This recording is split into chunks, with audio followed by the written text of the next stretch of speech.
할렐루야. 할렐루야.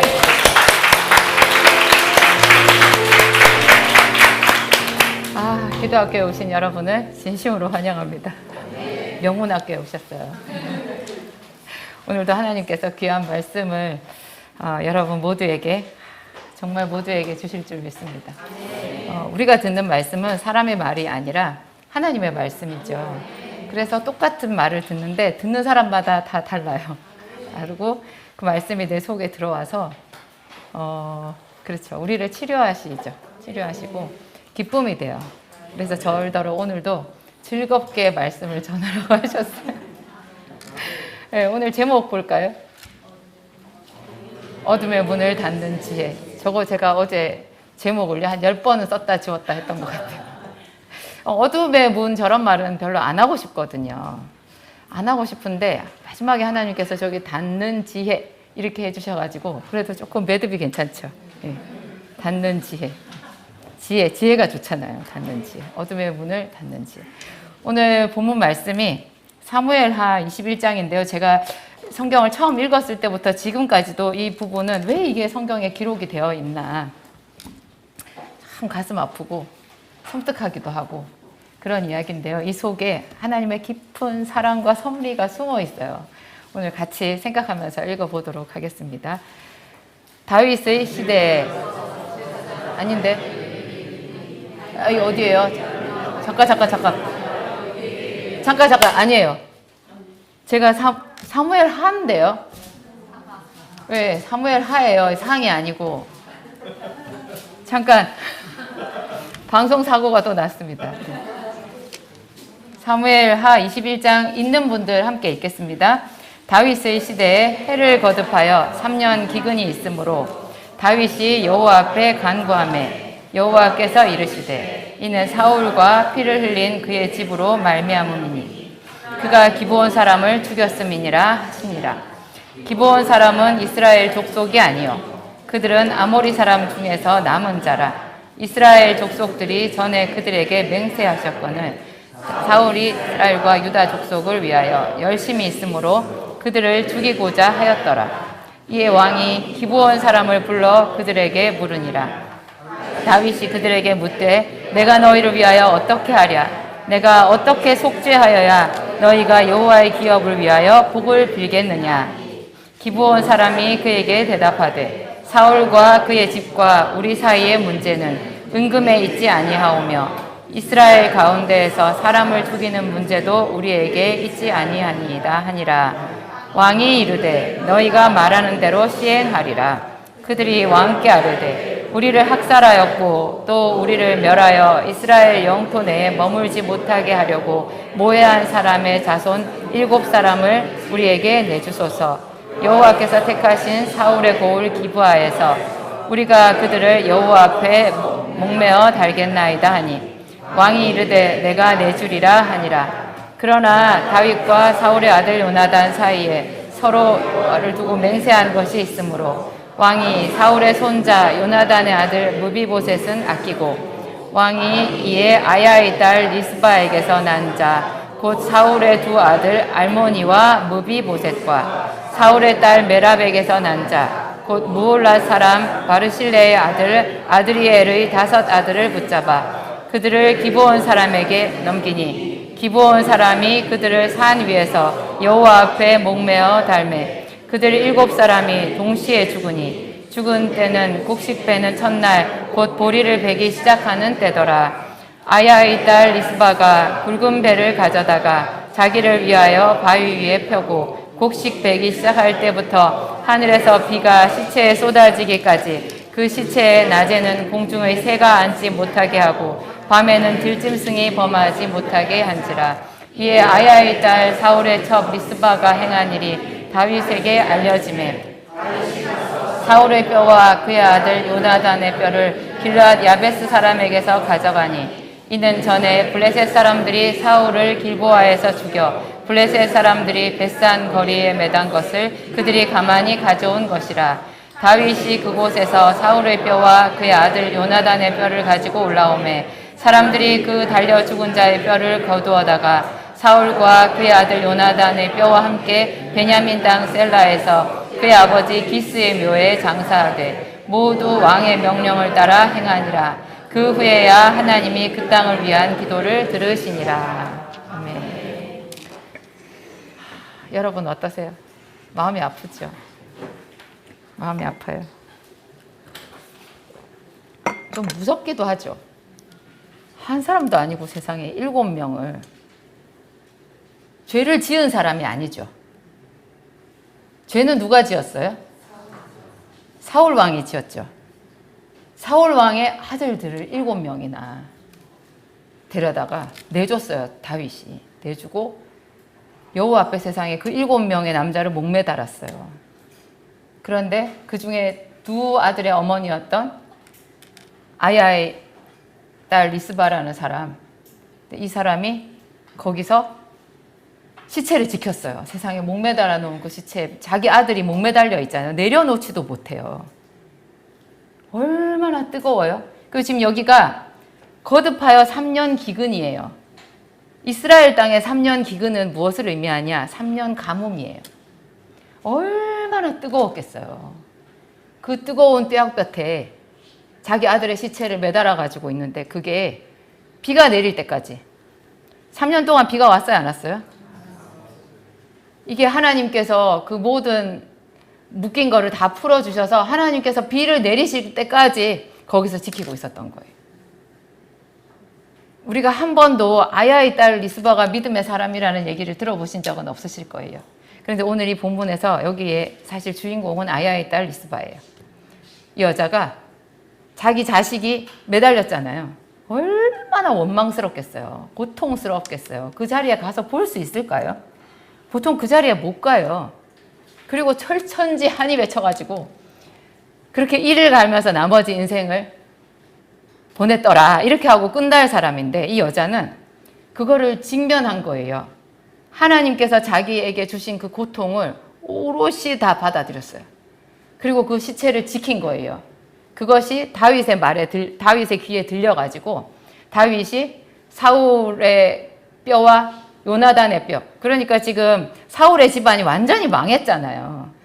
사울의 집이 블레셋과의 전쟁에서 마지막에 사울과 그의 아들 요나단이 다 한꺼번에 죽어서 망했어요. 근데 망한 그 사울 왕과 요나단의 시체가 아직 수습이 안 됐어요. 제대로.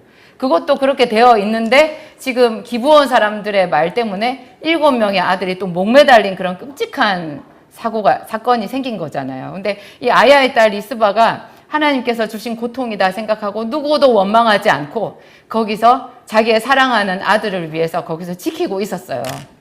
그러면서 하나님께 기도했을 거예요. 용서해 달라고.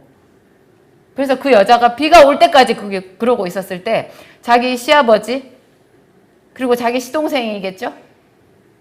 시숙일지도 몰라요. 요나단. 그 사람들의 수습되지 못한 그 시신까지 다 이제 왕의 그 자손들, 왕 가족의 예우로서 다 수습이 되는 것까지 된 거예요. 그리고 그것만 된 게 아니라 3년 동안 내리지 않았던 이스라엘 땅에 비가 내린 거죠. 이 아야의 딸 리스바라는 여자가 얼마나 믿음이 깊은 여자인지 제가 묵상해 볼수록 신기한 것 같아요. 저는 처음에 이 여자가 믿음이 있는 여자인지 감도 안 잡히더라고요. 이 여자의 행동이 어떤 것을 의미하는지 감도 안 잡혔어요. 이거를 정말 수십 년 동안 때때로 여기를 묵상해가지고 지금 보니까 이게 너무나 믿음의 행동인 거죠. 하나님께서 주신 고통. 그런데 예레미야서에 이런 말이 나와요. 여호와께서 인생으로 고통을 당하게 하심이 본심이다? 본심이 아니라. 본심이 아니라. 우리가 고통을 당하는데 그게 하나님의 본심이 아니에요. 그것은 죄의 역사예요. 그 죄의 값을 다 치러야 되는 거예요. 하여튼 오늘 그 이야기를 처음부터 다시 한번 해보도록 하겠습니다. 다윗의 시대. 다윗은 이스라엘 역사에서 가장 위대한 왕이고 하나님의 사람이었죠. 그리고 다윗의 시대에는 다윗의 장막이 있었어요. 다윗의 장막, 하나님께서 솔로몬 성전보다 기뻐하신 하나님의 임재가 충만한 곳이었어요. 다윗이 언약궤를 모셔 올렸잖아요. 거기다가 얼마나 하나님께서 기뻐하신 왕이고 하나님께서 기뻐하시는 태평성대의 그런 시대였는데도요. 이때 세상에 3년을 연속해서 기근이 생긴 거예요. 그래서 다윗이 이것을 질문했어요. 하나님께 질문하세요. 쉽게 응답은 안 왔는데요. 안 와도요. 계속 질문을 해야 돼요. 질문을 답을 한 번 받고 두 번 받으면 자꾸 받아요. 다윗 시대보다 지금 우리는 성령의 시대라 응답이 더 잘 와요. 한번 끝까지 뚫어보세요. 반드시 이 응답을 한 번은 받으셔야 돼요. 그래서 두 번 받고 세 번 받고 자꾸 받아야죠. 하나님께 간구를 했더니 그냥 간구예요. 간절히 구했다는 거예요. 다윗도 얼마나 자주 하나님께 응답을 받았던 다윗도 간절히 구한 거예요. 백성들을 위해서 구했겠죠. 이 기근이 어디서 왔냐. 그렇게 물었더니 하나님께서 사울과 피를 흘린 그의 집으로 인함이다. 그가 기브온 사람을 죽였다. 이렇게 말씀하시는 거예요. 사울은 죽었어요. 지금 사울은 이스라엘의 왕도 아니에요. 그리고 이게 만약에 사울의 죄 때문에 그러면 사울의 집안에 그 일이 되어야 될 거 아니에요. 사울의 집안이라고 해도 억울하죠. 사울은 죽었는데 그 자식들이 무슨 죄가 있겠어요. 그런데 그 자식들뿐만 아니라 온 이스라엘이 3년 동안 기근인 거예요. 이게 다윗이 이 문제를 하나님께 질문하고 기브온 사람들과 타협하지 않았다면, 해결하지 않았다면 이게 3년이 5년, 7년이 됐을 수도 있어요. 요셉의 시대에는 애굽 땅과 온 가나안 땅에 7년 기근이 있었잖아요. 얼마나 이 기근이 계속할지 알 수 없는 거예요. 이 죄가 시퍼렇게 살아있는 거죠. 잠언서에 있는 말씀 하나 띄워주세요. 함께 읽겠습니다. 미련한 자는 죄를 심상히 여겨도 정직한 자 중에는 은혜가 있느니라. 저 미련한 자가 누굴까요? 누구 생각하지 마세요. 우리예요. 저거는 잠언서는 특히 믿는 자를 향해서 하신 말씀이에요. 나예요. 나를 두고 얘기하신 거예요. 미련한 자는 이렇게 하지 않는다. 이렇게 한단다. 지혜로운 자, 정직한 자는 이렇게 안 한단다. 이게 하나님의 화법이에요. 착한 애는 그렇게 안 해. 무슨 말이에요? 착하게 살으라는 뜻이잖아요. 나쁜 애들은 이렇게도 하더라. 그래서 혼나더라. 그 얘기 엄마가 애한테 하면 그게 무슨 뜻이에요? 나쁘게 살지 말아라. 그런 말이죠. 하나님께서 잠언서에 하신 모든 화법이 그래요. 지혜로운 자는 너는 지혜를 가져라. 내가 보니까 네가 정말 지혜가 없구나.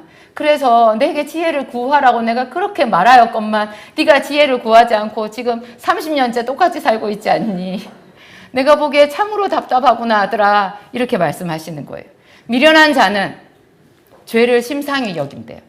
하나님께서 봤을 때는 그 죄가 시퍼렇게 살아있는 거예요. 그래서 이 죄가 맨날 하나님 앞에 와서 그 사람을 참소해요. 우리가 그 참소하는 장면을 선명하게 두 군데서 볼 수 있죠. 어디서 봐요? 욥기서에. 그 하나님의 아들들이 있는데 사탄도 하나님 앞에 와서 하나님이 사탄을 봄과 동시에 굉장히 불편하시잖아요. 그래서 너는 어디 갔다 왔느냐 이렇게 물어요. 그랬더니 땅에 두루두루 다녀왔습니다. 또 안 볼 거 다 보고 와서 또 나한테 시작하겠네. 그래서 하나님께서 선수를 쳐서 말씀하시잖아요. 네가 내 종 욥을 봤느냐. 너 맨날 나한테 누구 잘못한 거 보고했지. 맨날 네가 하는 그 소리 듣고 그 죄 때문에 내가 괴로웠다. 그런데 나도 너에게 할 말이 있어. 욥을 봤니? 욥은 정말 정직하고 의로워. 이렇게 말했더니 사탄이 욥까지 참수하잖아요. 욥이 그럴만 하니까 그랬죠. 하나님께서 그와 그의 집을 한번 쳐보세요. 저주할걸요? 이렇게 말한 거예요. 그리고 여호수아라고 하는 대제사장이 있었잖아요. 여호수아서에 나오는 그 여호수아만 있는 게 아니라 대제사장이 있었어요. 포로기 때. 그 대제사장이 하나님 앞에 서 있는 거예요. 그랬는데 더러운 옷을 입고 서 있었다고 그렇게 얘기했어요. 그래서 사단이 그의 오른쪽에 서가지고 계속 그의 더러운 옷을 가지고 참소하는 거예요. 마귀가 참소해요. 그래서 늘 하나님께서 그 참소 때문에 그 사람에게 그 벌을 내리도록 할 수밖에 없는 거예요. 사탄이 청구해가지고 그 빚 갚으러 오면 하나님도 어쩌실 수가 없는 거예요. 정의로운 하나님이시거든요. 의로우신 하나님이시거든요. 하나님의 의가 죄와 같이 동거를 못해요. 그래서 죄가 있으면 그 사람은 그 죄의 벌을 받을 수밖에 그 속박에서 나올 수가 없는 거예요. 마귀가 계속 참소를 해요. 그런데 미련한 자는 자기 죄를 생각하지 않는다는 거예요. 하나님은 뭐라고 얘기하시는 거예요? 그래서 네가 예배하고 죄를 회개해라. 그러면 내가 너를 구원해 줄 수 있지 않니? 그런데 얘는 그 죄를 죄라고 생각하지도 않아. 가볍게 여겨요. 뭐까짓 거, 하나님은 선하신 하나님이다. 나 지난번에 제사도 지냈어. 이렇게 생각하는 거죠. 나 번제도 드렸는데 헌금도 많이 했어. 이렇게 생각하는 거죠. 죄가 가볍게 생각이 드는 거예요. 그래서 하나님께서 굉장히 안타까우셔가지고 이런 말씀을 잠언서에 기록을 해놓으신 거죠. 미련한 자는 죄를 아무렇지도 않게 여기거니와 정직한 자에게는 은혜가 있느니라. 정직한 자는 자기 모습을 정직하게 말씀에 비춰서 보는 거예요. 그래서 항상 낮은 마음, 겸손한 마음으로 하나님께 긍휼을 구하는 거죠. 언제나 죄인된 마음이 있고, 그리고 자기가 죄인인데 하나님께서 자기를 의롭다고 해주시잖아요. 거기에 대한 감사가 언제나 있어요. 자기가 죄인인 줄 알기 때문에 더 간절하게 하나님의 말씀을 사모해요. 이런 것이 그 사람에게 은혜가 있게 만드는 거죠. 같은 죄의 혈통에 있다고 할지라도 그 사람에게는 은혜가 있는 거예요. 하나님은 모든 사람들이 하나님 앞에서 이와 같이 정직한 자가 되어서 이 죄의 참소에서 벗어나서 은혜를 받기를 원하시는 거죠. 근데 여기 이제 하나님께서 사울과 그의 피를 흘린 그의 집으로 인해서 온 이스라엘이, 상관도 없는 이스라엘이, 알지도 못하는 이스라엘이 같이 고통을 당하는 이 중차대한 이 사건을 여기다가 기록을 해 놓으신 거예요. 우리더러 이거를 보고 생각하라는 거죠. 왜 네 일이 안 풀리는지, 이 죄의 문제가 얼마나 무서운 것인지 보라는 거예요. 2절에 보면 그 기브온 사람을 죽였다. 이 기브온 사람을 죽인 것이 왜 문제가 되는지에 대한 설명이 좀 나와 있어요. 기브온 사람은 여호수아 시대에 가나안 아모리 족속 중에 한 족속이었잖아요. 아모리 족속은 본래 여호수아의 칼날에 다 죽었어요. 거의 멸망했어요. 그랬는데 이 기브온 사람들은 머리를 썼죠. 그래가지고 먼 데서, 가나안 땅이 아니라 먼 나라에서 온 것처럼 속여가지고 화친을 요구했고, 여호수아는 기도도 안 해보고 그 화친 조약을 해버렸어요. 내가 너희를 죽이지 않고 너희와 평안히 살겠다. 나중에 알고 보니까 그 인근에 있는 아모리 족속 중에 기브온 사람들이었어요. 그래서 어떻게 됐어요? 기브온 사람들은 죽일 수가 없게 됐어요. 그 대신에 이 기브온 사람들은 이스라엘 백성들과 같이 살면서 이스라엘 백성들의 종이 되었죠. 그랬는데 사울이 어떻게 했다고요? 2절 중반에 보면은 사울이 이스라엘과 유다 족속을 위해서 열심히 있었대요. 이스라엘과 유다 족속을 위해서. 여러분, 죄를 짓는 것에요, 선한 의도는 의미가 없어요. 선한 뜻으로 사람을 죽였다? 네. 선한 뜻으로? 뭐 그런 거 있어요. 정당방위, 긴급 피난, 그런 거 있어요. 저기서 나를 죽이려고 해서 내가 죽였다. 뭐 그럴 수 있잖아요. 그런 것도 있고, 얼마든지 이유는, 죽일 만한 이유는 있을 수 있어요. 저는 딱 생각나는 사람이 모세더라고요. 모세가 사람을 죽였죠. 언제 죽였어요? 애굽 병사를 죽였죠. 자기 백성을 향한 열심이 있었잖아요. 모세가 이집트의 왕자로서 하루는 자기 백성을 생각하는 마음이 들어가지고 자기 백성의 노역하는 곳으로 나갔더니 이집트 병사 하나가 자기 백성을 압제하고 있었잖아요. 그래서 분노가 일어가지고 사람이, 좌우에 사람이 있나 없나 없음을 보고서는 한 대 탁 쳐가지고 죽여서 모래 속에 감췄어요. 근데 그 죄가 모세에게 없겠어요? 모세는 살인자가 되었어요. 제가 언젠가 몇십 년 전에 이 성경을 묵상할 때 이것을 깨닫게 해주셨어요. 선한 의도라고 해도 사람이 얼마든지 죄를 지을 수 있고 그것은 죄가 된다라는 것. 죄가 된다라는 것. 모세가 나중에 모세 율법, 시내산에서 율법을 봤잖아요. 그 율법에 보면 사람을 죽인 자는 어떻게 하라 그랬어요? 사람을 죽인 자는 반드시 죽일 것이라. 자기예요. 자기예요. 나중에 그 가나안 땅에 들어가면 도피성이라는 게 있잖아요. 사람을 죽인 자가 거기 도피성에 들어가서 피해서 대제사장이 죽을 때까지 거기 있으면 나중에 자유로워질 수 있거든요. 근데 그때 그 사람을 죽인 자는요, 요즘으로 치면 과실치사예요. 정말 죽이려고 해서 죽인 게 아니라 도끼질을 했는데 도끼 날이 날아가가지고 사람을 쳐서 죽인 거죠. 그거는 요즘에 우리 법에서는 살인이라고 하지 않아요. 고의가 없기 때문에. 그것은 그냥 치사거든요. 살인의 고의가 없는데 그냥 사람을 죽음에 이르게 했다. 그것은 엄밀한 의미에서 살인죄가 아니에요. 그런데 성경에는 그 과실치사조차도 살인죄에 포함을 시켜서 말하고 있어요. 사람을 죽인 거예요.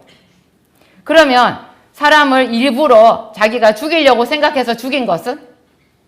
그것은 도피성도 필요 없어요. 반드시 죽어요. 그런데 모세는 어떻게 살아났겠어요? 그래서 모세도 죽을 뻔했어요. 여러분 생각나세요?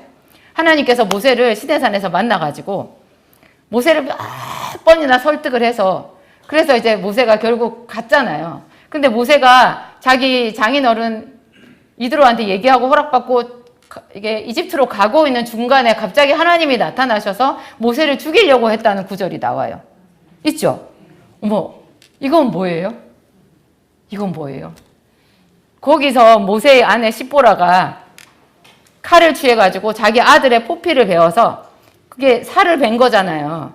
피가 나잖아요. 그 포피를 자기 남편에게 던졌어요. 그러면서 당신은 참으로 나에게 피 남편이로다 이렇게 말해요. 되게 어려운 말이에요. 무슨 소리야 이게. 도대체 뭔 소린지를 몇십 년을 봐도 알 수는 없는데 제가 생각해 봤을 때 피값인 것 같아요. 죄값. 피를 흘렸잖아요. 하나님께서 모세가 살인자거든요. 그러니까 정말로 회개할 것을 원하셨던 것 같아요. 이 죄는 이렇게 펄펄 살아있어요. 펄펄 살아있어요. 마태복음 펼쳐주세요. 5장. 함께 읽겠습니다. 너를 고발하는 자와 함께 길에 있을 때 급히 사화하라. 그 고발하는 자가 너를 재판관에게 내어주고 재판관이 옥리에게 내어주고 옥에 가둘까 염려하라. 진실로 너에게 이르노니 내가 한 푼이라도 남김이 없이 다 갚기 전에는 결코 거기서 나오지 못하리라. 제가 예전에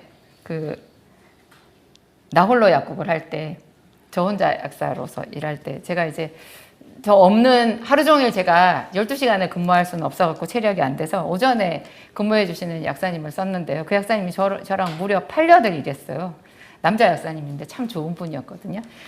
그 약사님이랑 참 재밌는 에피소드가 많은데요. 근데 그분이 자기 고등학교 시절 그 고등학교 졸업할 때쯤에 아버지가 돌아가신 이야기를 해주신 적이 있어요. 그분이 굉장히 머리가 좋고 그러니까 이분이 이 약사님이 머리가 좋아서 그 성균관대 약대를 4년 올 장학생으로 졸업하셨거든요. 돈 한 푼도 안 들이고 자기 생활비는 알바해가지고 그래갖고 졸업을 하신 분이고 제가 봤을 때는 거의 뭐 약학 박사, 의학 박사 부럽지 않을 정도로 굉장히 박식하신 분이에요. 그리고 이분이 자기 아들을 의사로 키웠어요. 그래가지고 그때 그 아들이 인턴 과정에 있었거든요. 근데 이분이 자기 아버지가 이분이 고등학교 3학년 될 때 돌아가셨는데 왜 돌아가셨냐? 너무나 원통해서 돌아가신 거예요. 옛날에 왜 그 보증 서는 거 있었죠. 자기네 무슨 사촌인가 누군가가 와가지고, 그러니까 이 약사님의 아버지가 굉장히 옛날로 치면 새마을 지도자였어요. 그래서 그 동네 사람들이 다 이 아버지 덕분에 그냥 왜 선진 농법 그런 거 해가지고 있잖아요. 양식도 하고 막 이렇게 해가지고 굉장히 그 마을 사람들이 수입이 톡톡해지고 하여튼 그랬었거든요. 그래서 이 집도 괜찮게 살았어요. 그랬는데 그 조카인가 누가 와가지고 보증을 서달라고 그렇게 아버지를 꼬드겨가지고 그걸 이제 왕창 빚을 아버지한테 넘기고 도망을 가버린 거죠. 그 아버지가 그 빚 때문에 자기 전 재산을 몰아넣어도 진짜 갚기 힘든 그런 빚이었어요. 그것 때문에 아버지가 얼마나 스트레스를 받으셨나. 술을 많이 드시고 결국 얼굴이 까맣게 돼서 간경변으로 돌아가셨거든요. 근데 그 아버지가 돌아가시기 직전에 있죠. 그 빚쟁이들을 다 불러가지고 자기 집 가지고 있는 전 재산을 전부 다 처분해가지고 다 줘버렸어요. 다 줘버리고 정말 빈몸으로 빚은 다 청산했는데 이제 가족들은 아무것도 없죠. 근데 아버지 딱 돌아가셨어요. 그래서 자기는 아버지가 너무 원망스러웠대요. 왜냐하면 이분 그때 고3이었는데 대학 갈 등록금도 없는 거예요. 아버지가 빚잔치를 해서 싹 털고 돌아가신 거죠. 그래가지고 자기는 대학도 뭐 포기했었대요, 그때. 그랬는데 사촌형 누군가가 와가지고 포기하지 마라. 의대를 가고 싶었는데 의대 도저히 갈 수가 없잖아요. 그래가지고 사촌형이 약대를 가라 그랬대요. 너 정도 성적이면 장학생으로 갈 수 있다. 한번 해봐라. 그래가지고 이분이 약사가 된 거예요. 그래서 의사가 못 된 게 철천지 한이 돼가지고 자기 아들을 의사로 키웠는데 저는 성경을 보잖아요. 그러니까 그 아버지가 정말 장렬하게 돌아가셨다는 생각이 들었어요. 여러분, 부모의 빚이 자식에게 내려가요. 그 부모가 물론 사기당했죠. 자기도 보증 잘못 써가지고 속아서 이렇게 된 거잖아요. 그래도 그거 빚은 빚이에요. 그거 하나도 남김없이 다 갚기 전에는 오늘 뭐라 그랬어요? 결코 거기서 나올 수 없으리라. 여러분, 빚지고 돌아가시면 안 돼요. 자식한테 내려가요. 남들한테 줄 거는 다 갚아야 돼요. 갚을 능력이 없다? 변명의 여지가 없어요. 하나님께 갚을 수 있게 해달라고 기도해야 돼요. 목숨 걸고 기도해야 돼요. 우리는 얼렁뚱땅 넘어가서 거기서 믿음의 계보를 세울 수가 없어요. 다 갚아야 돼요. 그래서 저는 그 아버지가 너무 잘했다는 생각이 들고 아버지가 그렇게 남김없이 갚았기 때문에 이 약사님이 형통한 거예요. 형통하시잖아요. 저보다 훨씬 우리 약국에서 근무하시는 분이었는데 저보다 훨씬 돈을 잘 벌었어요. 부자였어요. 그리고 그 아들이 그렇게 이 약사님도 그렇고 약사님의 아들도 그렇고 똑똑하잖아요. 이 똑똑함이 하나님이 주시는 선물이거든요. 이 남의 거 떼먹고 돈을 안 주고 이러면 자식들이 총기가 사라져요. 그냥 나는 내 거 지켰다고 생각했는데 다 빼가요. 마귀가 와가지고. 이거 정말 무서운 거예요. 영적인 법칙이에요. 그래가지고 이 기브온 사람들을 이제 다윗이 불렀죠. 어떻게 하여야 하느냐. 그랬더니 이 기브온 사람들도 참 무섭게 말해요. 은금에 있지 아니하오며. 돈 아무리 줘도 소용없다는 거예요. 그 다음에 하는 말이 이스라엘 가운데서 사람을 죽이는 문제도 우리에게 있지 아니하니이다. 이 말이 무슨 말이에요? 사람을 죽여야 되는데 죽일 권세가 자기들한테 없다는 거예요. 그러니까 다윗이 너희가 말하는 대로 시행하리라. 사람을 달라 그러면 내가 주리라. 이렇게 말한 거죠. 이게 다윗의 요 입장이 딱 우리의 죄에 대해서 참소하는데 그 참소를 듣는 하나님의 입장인 거예요. 우리를 내줄 수밖에 없어요. 그래서 우리를 뭐라 그래요? 죄 아래 팔렸다고 그래요. 여러분, 우리는 죄 아래 팔린 사람들이에요. 이거 엄중한 사실이라는 거 알아야 돼요. 이거를 모르고 그냥 덮어놓고 하나님 앞에 복을 달라고 하면 그래서 저 복이 잘 안 오는 거예요. 저는 이런 말씀하시는 분들이 제일 답답해요. 조금만 잘 살게 되었으면 좋겠는데. 남편 월급이 조금만, 나는 큰 욕심 없어. 조금만. 그런데 여러분, 그 조금이 안 돼요. 우리 목사님이 늘 얘기하잖아요. 이 보이는 세계는 보이지 않는 세계가 반영된 거라고. 저 바다에 가면, 북극에 가면 빙산이 있잖아요. 그 위에 빙산이 요만큼 보이는데 그 밑에, 빙산의 밑에 어마어마한 빙산이 밑에 숨어 있어요.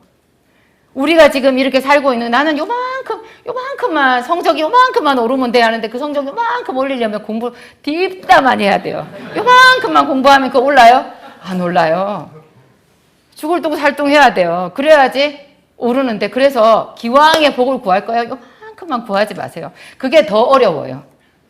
그냥 아주 크게 구해요. 제대로 구하세요. 그래서 기적이 일어나려면 제대로 일어나야지. 여러분을 옥죄고 있는 그 묶임이라는 것이 그렇게 뿌리가 깊어요. 우리가 모르는 죄가 많은 거예요. 여기 지금 이스라엘 백성들이 자기들도 모르는 죄 때문에 묶였잖아요. 그러면 아는 죄도 있죠. 여러분 아는 죄 없어요? 자기가 아는 죄도 있어요. 아는 죄도 커요. 모르는 죄, 조상의 죄, 부모의 죄 다 합쳐보세요. 우리는 뭐 가망이 없는 사람들인 거예요. 십자가밖에 답이 없어요. 십자가밖에 답이 없는 거예요.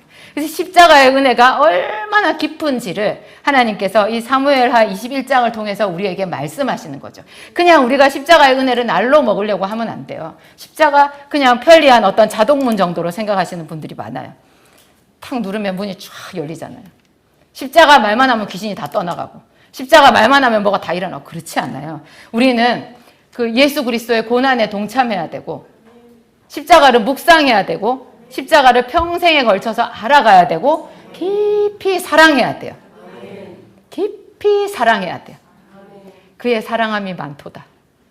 그의 사랑함이 많음이니라. 멋있는 말이잖아요. 그의 사랑함이 많음이니라. 예수님께서 당하신 그 고초가 얼마나 컸어요. 근데 우리는 그냥 그거를 날로 먹으려고 할 때가 있죠. 그렇게 하는 게 아니라 정말 그 십자가에 대해서 더 하나님께 알게 해달라고 그래야 되고 깨닫게 해달라고 그래야 되고 더 사랑할 수 있게 해달라고 그래야 돼요. 그래서 이 기부원 사람들이 7명을 내달라 그랬잖아요. 그러면 또 이게 한 가지 분명히 짚고 넘어가야 되는 게요. 여러분, 피해자는 자유하냐? 저는 이 교회에 목회하면서 그렇게 피해자들을 많이 봤어요. 이 교회에 오는 성도들이 다 피해자들이더라고요. 자기들이 누구를 아프게 했다는 얘기 하는 사람은 제가 한 번도 못 봤어요. 다 자기는 아프대. 누구 때문에 당했대요. 근데 그 사람 말이 진짜일까요? 본래 아픔이 많은 사람이 남을 아프게 해요. 거절을 많이 당한 사람이 남 진짜 거절 많이 해요. 근데 정말로 그 사람 말 액면 그대로 피해자라고 쳐요.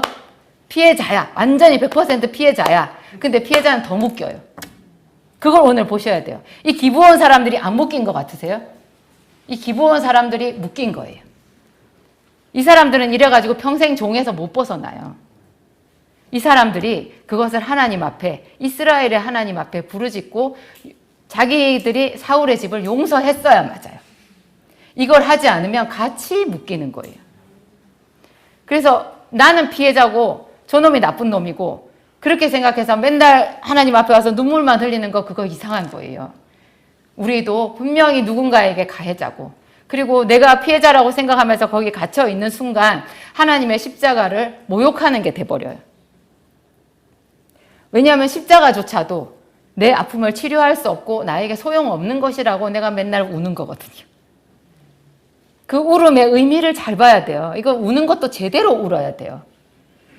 정말 하나님을 높여드리고 내 죄를 쏟아내면서 하나님 앞에 긍휼을 구하면서 우는 눈물인지, 내 자신의 한탄, 자기 연민에 빠져서 우는 눈물인지, 이걸 잘 구분해야 돼요. 이 연민에 빠져서 우는 눈물은 아무 소용이 없어요.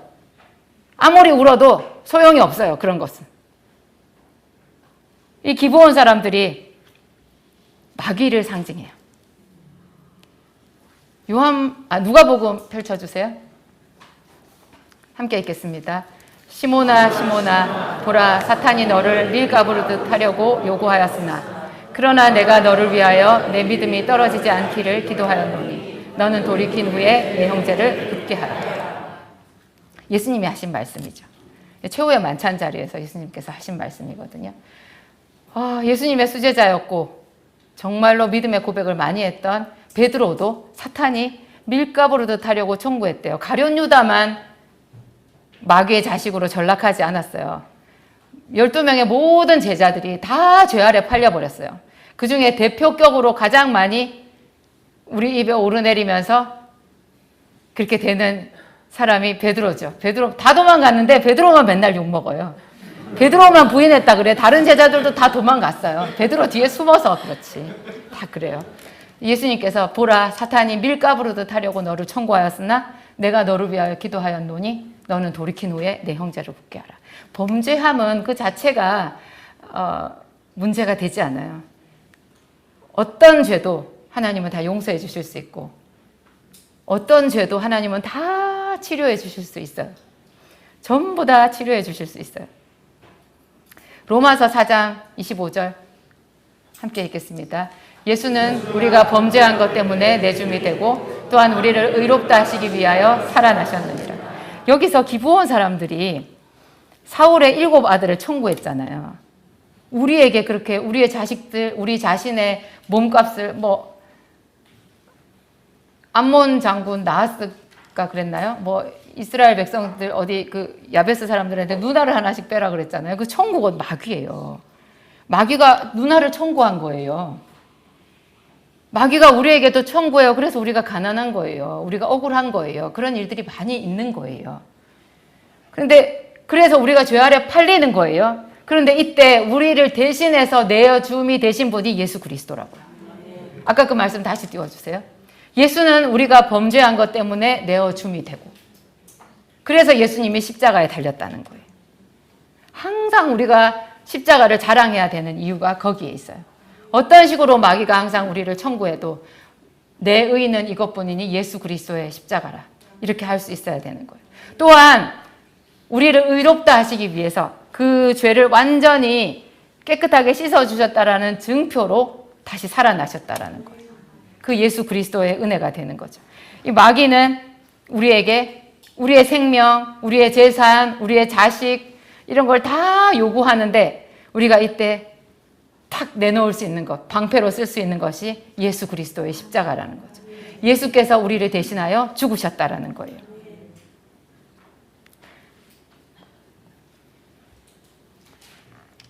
이제 그래가지고 이 아야의 딸 리스바라는 사람이 자기를 위해서 굵은 배를 가져다가 그 시신 밑에, 목매어 달린 그 시신 밑에 그거를 깔고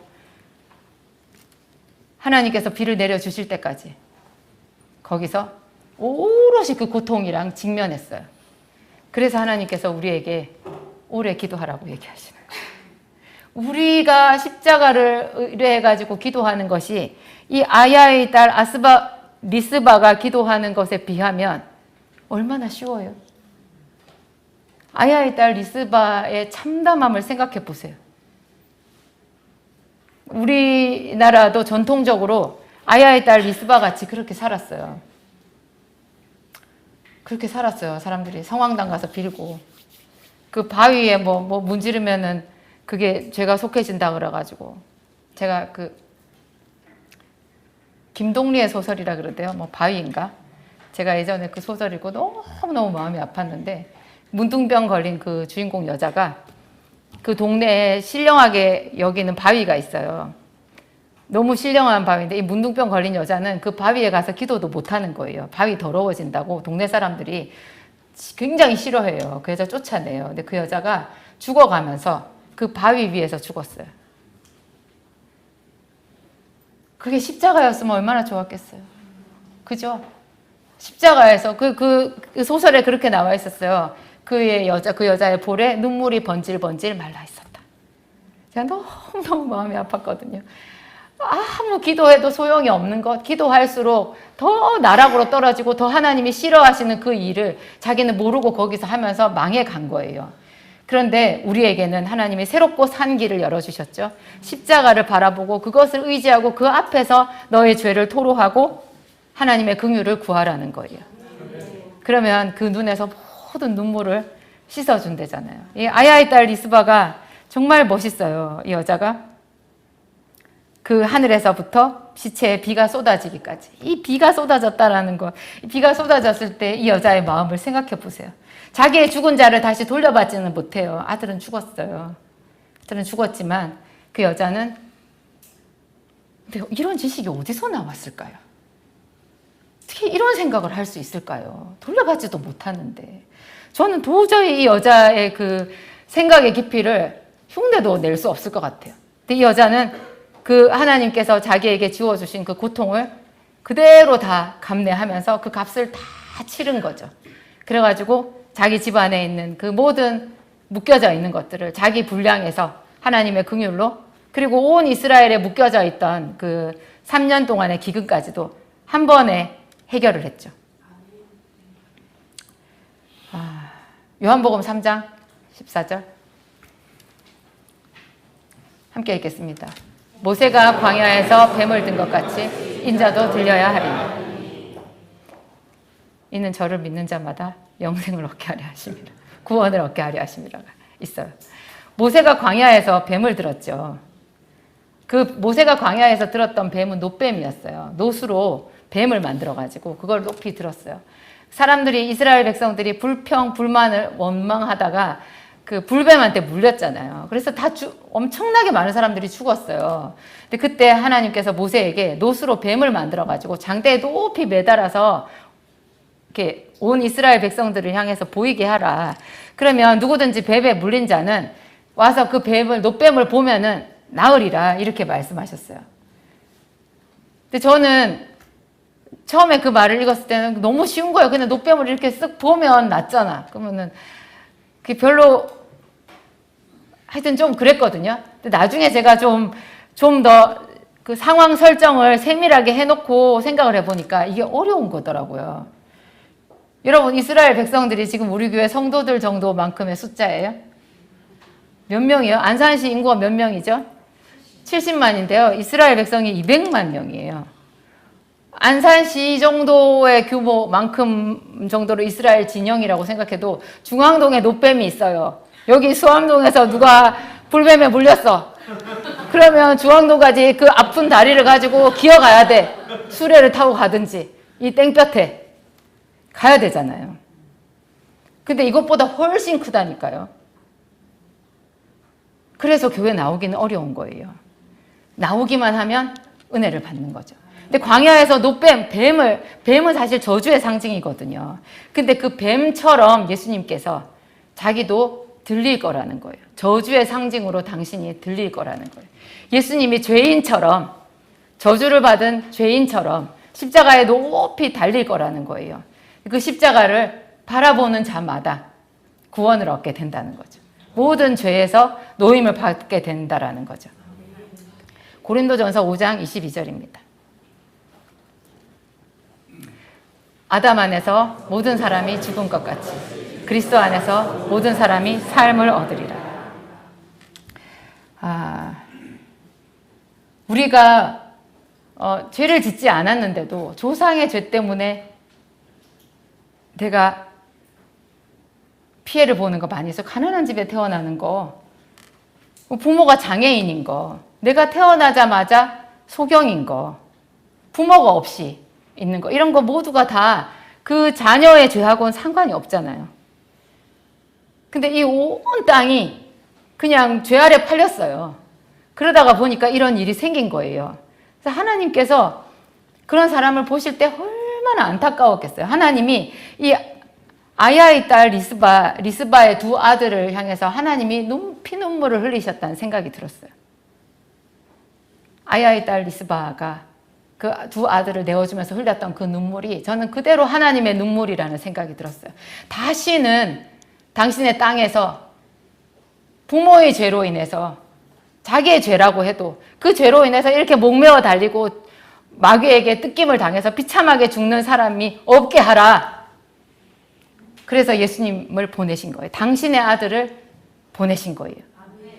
그래서 그 실로암 못에 가서 씻음 받은 그 날 때부터 소경된 자, 그 소경한테 소경을 보고 제자들이 물었잖아요. 주여, 랍비여, 저 사람이 나면서부터 저렇게 됐는데 죄가 없잖아요. 어떻게 나면서부터 소경으로 날 수 있어요? 그 뜻이 거기 숨어 있는 거예요. 이해가 안 돼요, 우리는. 도대체 그러면 그래도 지가 죄를 졌나? 뱃속에서 죄를 졌나? 부모가 죄를 졌나? 누구의 죄 때문이라고 해도 너무나 가슴 아프잖아요. 그 얘기를 이렇게 말을 했더니 예수님께서 그의 죄도 아니라 그의 부모의 죄도 아니라. 예수님은 저는 너무나 멋있어요. 정말 멋있어요. 그의 죄라 그러면 뭐라고 하겠어요? 네가 당해라. 그렇게 되잖아요. 그 부모의 죄라. 그도 어떻게 하겠어요? 네 부모, 그런 부모 밑에 태어나는 이게 업보다 그거 아니에요? 차라리 모르는 게 나아요. 그거는 아무 필요 없어요. 그런데 예수님께서 그에게서 하나님이 하시는 일을 나타내고자 합니다. 그러면서 그의 눈을 뜨게 해주셨잖아요. 제가 성경을 읽으면서 성경에 의인의 자손이 나오죠. 의인의 자손. 뭐 의인의 자손인데 악한 이들도 많아요. 그 모세 시대에 모세는 의인의 자손이지만 모세랑 같이 있었던 그 이스라엘 백성들 다 그 사람들도 의인의 자손인데 뭐 하나님의 말씀은 관심도 없고 모세를 욕하고 그랬잖아요. 의인의 자손. 근데 하나님께서 정말로 의인의 자손한테는 진짜로 의인의 자손한테 복을 주기는 하시더라고요. 지금도 영적인 이스라엘이 있고 이스라엘 백성이 있으니까. 근데 나는 뭔가 그 어떤 청년이 되게 잘 되길래 그 청년은 같은 교회 안에서 되게 잘 되길래 하나님 저는 기도 많이 했는데요. 왜 저는 이렇게 가난하고 기도도 많이 했는데 저는 이렇게 아직도 비참하고 이래요?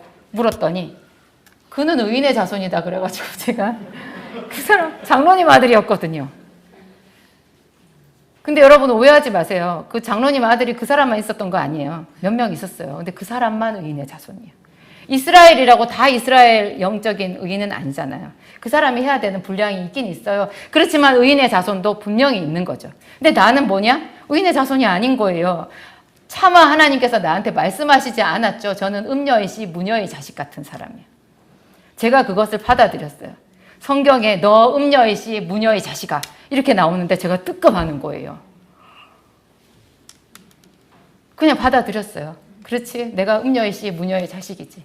우리 아버지와 그 위에 조상이 정말 엄청난 죄를 진 것 같아. 그렇지 않고는 내가 이렇게 되는 거 계속 실패하고 이렇게 비참하고 짓밟히고 무시당하고 하는 거 뭐 해석할 방법이 없어요. 의로우신 하나님, 자비로우신 하나님이 왜 무슨 억하심정이 있어서 나를 그렇게 하시겠냐고. 이건 죄의 값이에요. 그런데 그런 나를 위해서 예수님이 오셨다라는 거죠. 그래서 제가 저희 아이들이 의인의 자손이 되게 해주세요. 그렇게 기도했거든요. 근데 하나님께서 제 당대에 이렇게 저한테 은혜를 많이 주셨잖아요. 정말 은혜를 많이 주셨어요. 제가 저를 사랑해 주시는 분들이 어찌 그렇게 많은지 이게 가끔 꼬집어 봐요. 이렇게. 이런 하나님의 큰 사랑이 십자가 안에 다 감춰져 있다라는 거죠.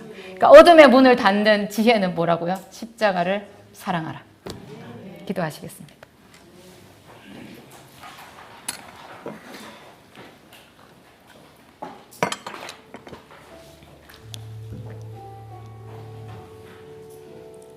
예수는 우리 범죄함을 인하여 내어줌이 되고 우리를 의롭다 하시기 위하여 살아나셨느니라.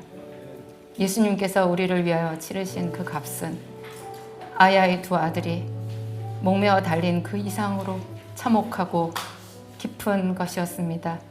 하나님, 우리를 위하여 기꺼이 그 모욕과 고통을 감내하신 예수 그리스도의 공로를 찬양합니다. 그 완전한 구원하심을 감사하고 찬양합니다. 내가 영원히 주께 감사하겠나이다. 하나님, 우리 아버지, 오늘 성령을 우리에게 부어주셔서 화목제물이 되어주신 우리 주 예수 그리스도를 더 깊이 알게 하여 주옵소서. 하나님, 우리의 삶에 참으로 기근이 많이 있었습니다. 알 수 없는 실패도 많이 있었습니다. 하나님, 내 죄가 아닌 처음부터 꼬인 인생, 그런 것으로 인하여서 우리가 많은 눈물을 흘렸습니다. 이 모든 눈물을 위하여 하나님께서 외아들 예수 그리스도를 보내주심을 감사합니다. 우리를 위하여 생명을 내어주신 예수 그리스도의 은혜를 찬양합니다. 하나님, 우리를 이 교회로 불러주시고 이 교회의 귀한 권속으로 우리를 세워주시고 하나님, 우리를 하나님 나라의 일꾼으로 사명 주심을 또한 감사합니다. 우리의 생명만 구원하심이 아니라 우리를 또한 사명자로 부르시고 하나님 나라의 일꾼이 되게 해주신 이 큰 은혜를 찬양하고 감사합니다. 오늘 간절히 구하오니 우리 모두에게 기름 부으시고 하나님, 우리가 슬퍼하거나 답답해하는 것 다 이제 버리고 정말로 하나님 앞에서 영원히 감사하는 자가 되게 하여 주옵소서. 예수님 이름으로 기도합니다. 기도하시겠습니다.